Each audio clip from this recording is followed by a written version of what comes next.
I'm Dan Fitzpatrick at realmoney.com. Every night we watch the same shows, Fast Money and Mad Money, and we want to use those ideas to grow our money. Well, good trading takes more than just writing down the tickers you see on TV every night and punching the buy button the next morning. I can help you know when to buy these 3 stocks I saw on TV. Today, let's look at some of the most widely searched stocks on thestreet.com last week. That's Bank of America, Apple, of course, and Lululemon. Now, I don't think I have to spend much time with Bank of America. Daily chart, stock's trading in a downtrend. Maybe it's putting in a base, but you've been thinking about Bank of America putting in a base since when? August at about what? 650-ish, something like that. Now the stock's trading at a lower level. Here's my take. I think this stock, even if it does start moving higher, in which case, by the way, I think it's a great time to sell. But even if it does start moving higher, look at all the resistance here. All the folks who have been buying here are wrong. They will be looking to sell their stock if the stock comes up into this zone. So you got a real house of pain up there that you want to avoid. Also, is this really the environment to be buying financials? I get the fact that folks are the most bullish at what turns out to be the very bottom of a stock or the entire market. But what I'm more concerned about is this. I'm not thinking about this being the bottom. What I'm really thinking about is how much risk do you stand of getting a bunch of money in a stock that's really not going to go very far. Meanwhile, you're missing out on other opportunities. So for the time being, I just stay away from this pig. Okay, now what about Apple? A couple things. First of all, let's start at the weekly chart. All right, nothing wrong with the uptrend. It's flattening out a little bit. I talk about this about every week because I talk about Apple about every week because it winds up on the top 10, actually like the top 3 highly searched stocks on thestreet.com about every week. So here's the thing though. The stock's at the bottom of the range, generally speaking, but it is trading sideways. If we look at the daily chart, you can really see what's happening here. A nice bounce off the 200-day moving average. There's the range. Now, you can say, well, but this is December. Apple should continue to move higher. I mean, everybody's buying whatever it's an Christmas, right?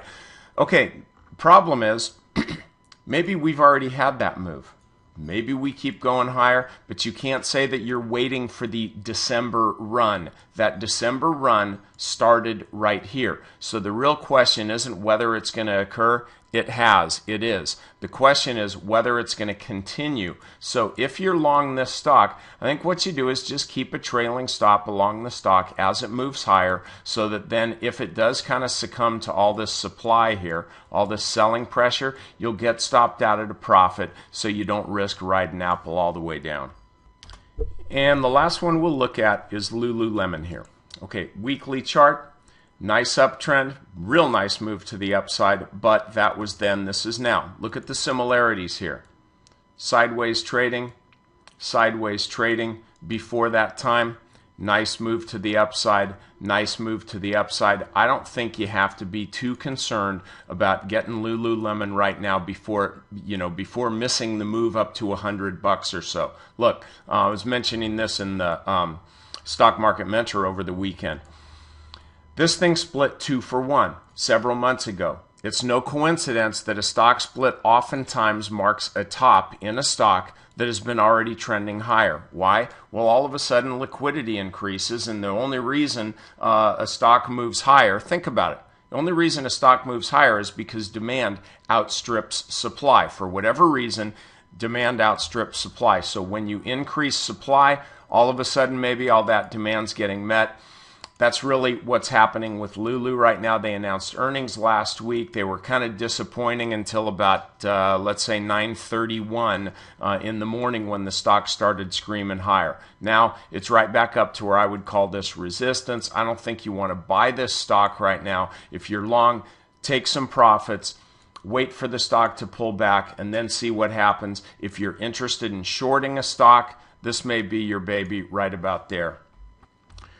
Okay, I need you to get over to Real Money Pro and subscribe so you can get my articles, Fitbits. I publish them every week, 5 charts in an article. Also, get over to Stock Market Mentor so you can get on my free email list if you're not already. I send you out a video once a day with a video analysis of a stock designed to do 2 things. Teach you something about trading and also help you make some real money. I'm Dan Fitzpatrick, and I'll see you right back here tomorrow.